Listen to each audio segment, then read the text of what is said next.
And it's going to get better and better and better because you're not willing to give up on yourself, and that's one of the scariest things that I think when it comes to this conversation is the reason you're not changing is because you have given up on yourself or you are giving up on yourself, and that's a very scary place to be in. I'm still learning how to find the right belief to eventually adopt that's going to get me the outcome that I want. But like, I'm not willing to give up and just accept, oh, this is just what it is. Like, why would you want to live your life that way? Hey, everybody, it's Bianca. And it's Emilia. Welcome to another episode of Evolve Ventures, where we are helping growth minded humans evolve by breaking one limiting belief at a time.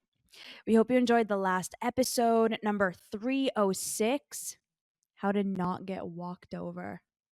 For today, 307, Motivation Monday, the reason you're not changing. Some variation of this question is something that you and I get very often. Like, why Yeah. can't I change? I'm doing all of these things. I'm not seeing progress. I'm not seeing growth. I've been doing this for 10, 20, 30 years. I've tried everything and nothing is changing. And you and I recently had a conversation with someone where they kind of, I think without meaning to, kind of outed themselves as to why for them specifically they haven't been able to change. And I think this is something that actually I know that this is something that so many people go through. So you and I were having a conversation with somebody and Mhm. they basically said, the reason I am the way that I am is just because I'm lazy and I just need to accept that. I just need to Yeah. accept that this is who I am and things aren't going to change for me. Mhm. And you and I, like, we were heartbroken by that Yeah. statement. Like, this person thought that it was an empowering statement for them. Like, I'm just accepting who I am. Like, it is who I am. Right. And you and I, like, kind of looked at each other and we were like, oh, no, no, Yeah. that's not what you want to accept. Right. Because in that statement, this person revealed a really big limiting belief that they have. Right. They're just this way and they're never going to change. And the pain is so bad. And I feel like I've done so much to this already that I'm just going to accept it. And I'm just going to Right. be, and it is what it is. This has caused more, honestly, like more suffering and more hurt and more challenge for so many people than I think anyone wants to believe. Because when you allow yourself to identify with and hold on to these beliefs, that is what's making you not able to change because you've held on to it as an identity Yeah. rather than as a thing that you're struggling with that you believe you'll eventually be able to overcome. It's so true. And here's what's interesting too, and we hear this a lot, especially because we're all about breaking limiting beliefs and we have Mm, these dialogues all the time. One of the things that is really interesting in this element that we both see a lot is the belief around accepting the limiting belief that they've had as an empowering one, as you mentioned. And recognizing when you do that is so difficult because usually that's in someone's blind spot. But Bianca and I have been trained, conditioned like athletes to spot out those blind spots. And mm, sometimes we don't have people that will give us that permission slip that says, hey, can you help me understand or call it my BS? And it's such a difficult position to be into because if we were to just call out someone's blind spot or their revealed limiting belief, those people would be very easily feeling like they're being attacked or would kind of go down the rabbit hole of villainization, especially like there's nothing worse than getting unsolicited advice, except for when you get unsolicited revealing of a blind spot, especially when you've started to think that you're having progress. So, what's ironic about this B too is that acceptance is actually really important in terms of the overflow of replacing limiting beliefs. Accepting things and what they've been is so critical, and who you have been, but not necessarily using acceptance as a tool to define and let sit stagnant who you are, as if this one characteristic trait of being lazy or whatever it is, that is the definition of your character and you can't change that. And that's the element here. Acceptance can be a really big empowerment tool, but yet what we forget to realize is that there's limitations. When you accept something as the full truth meaning what the future holds for you, instead of Mhm. just eliminating between, okay, I accept that I have been in the past lazy and that has been an element of my character that I have struggled with to change. That doesn't necessarily mean that I'm going to accept that that is uh impermeable. It's not changeable. It is static. It is something that I don't have control over.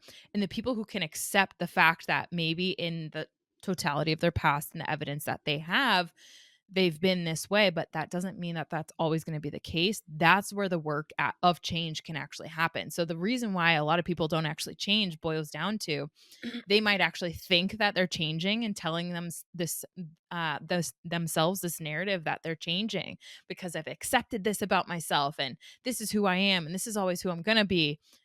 But here's the thing, by accepting who you are, a lot of the times that sneaky sub limiting belief is that I'm always going to be this way. So this area is not going to get worked on.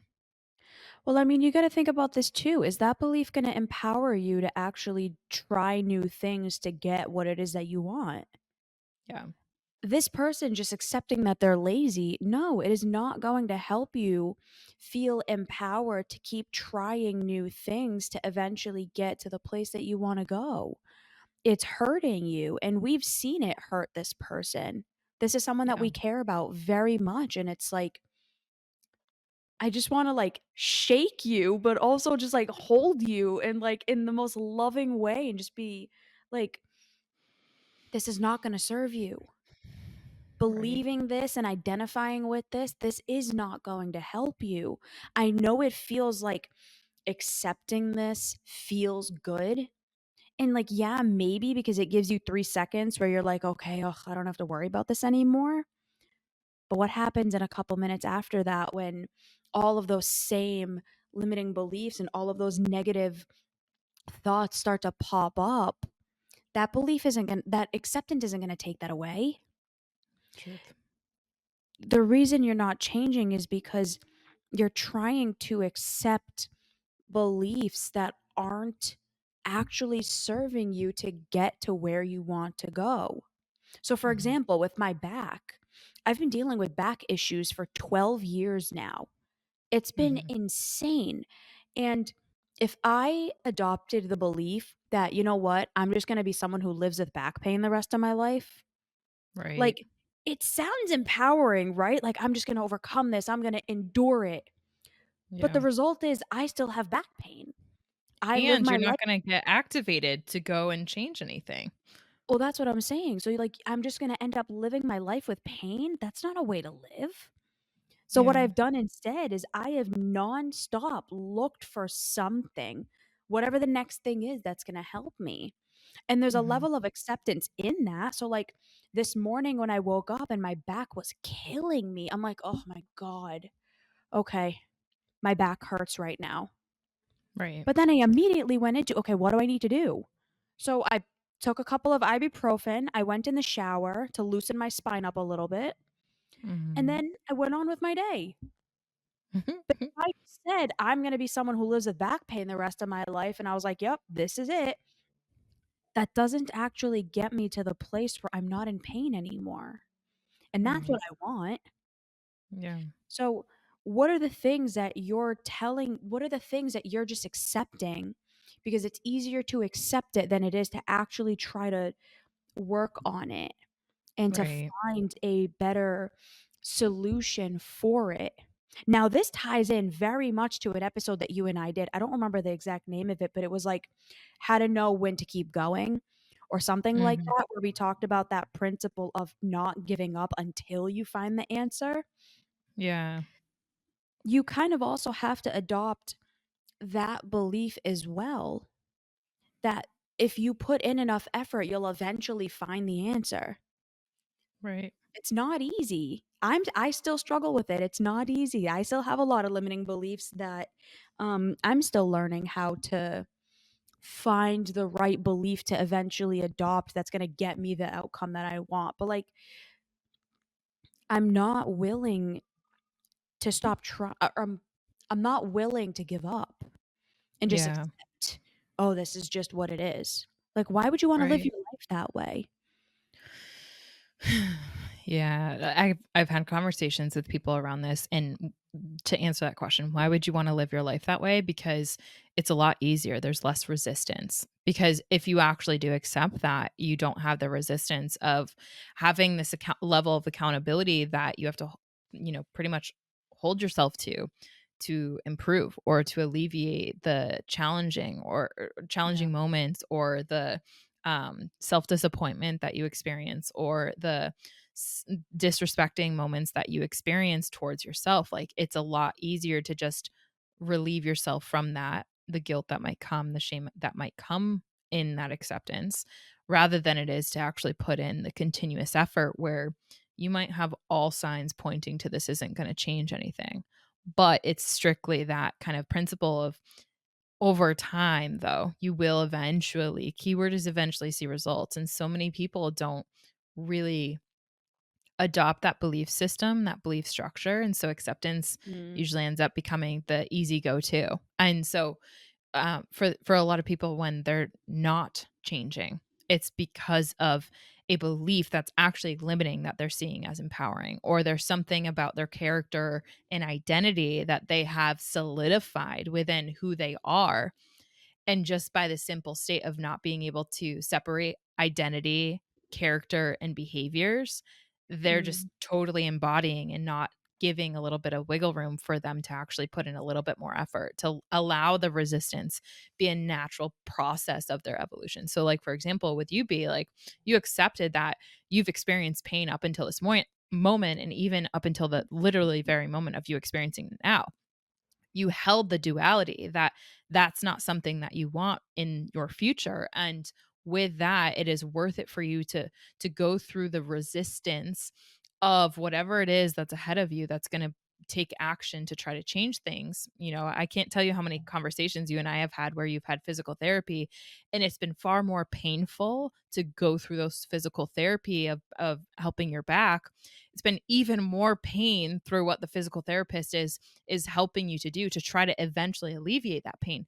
But your resilience and persistence to do that has eventually gotten you back relief. And it's going to get better and better and better because you're not willing to give up on yourself. And that's one of the scariest things that I think when it comes to this conversation is the reason you're not changing is because you have given up on yourself or you are giving up on yourself. And that's a very scary place to be. And so the antidote to that from my perspective is humility, and is to mm, really ask the people that are around you to gain an additional level of accountability. Say, you know what, listen, like I want to believe that I have accepted this about myself and I want to believe that I have done everything, but the truth is if I had done everything I wouldn't be where I am today, and I wouldn't mm, have the same disdain for myself that I do now. And so your humility I think is a great example that all of us can fully embody when we start to recognize that we're not changing in the area that we do want to change, and that having that honest moment with yourself, that's like head between the knees moment when you're not changing and you're not proud of where you're at, and then you start to hear this narrative of like, well, let me just accept this. It's like that's not what you need. You need humility. You need to really reach out for help because you're in that spot where you think that you're fine, but you're not. And that's going to show over time. well said. Episode suggestion. The episode Mm, suggestion is 254. Do your actions speak louder than words? I think mm. enough said there. You? 248, how to break toxic patterns in your life. All right, everybody. If you are looking for more accountability, if you're looking for someone to hold your hand as you go through this journey, Emilia and I have so many resources for you to utilize, one of which is the Evolve Ventures You Do You therapy or coaching program. It is a really incredible option for somebody who isn't in a place where they can spend a lot of money on therapy or coaching or whatever else. And if your schedule doesn't allow for you to schedule one on one calls with someone once or twice a month, I mean, once a week or every other week, if it's something that sounds right for you, which I know it will be, send Emilia and I a message or go to evolveventurestech.com/therapy and all of the information is there. All right, everybody, go crush your week. We'll see you next time. Bye, Bye. everyone.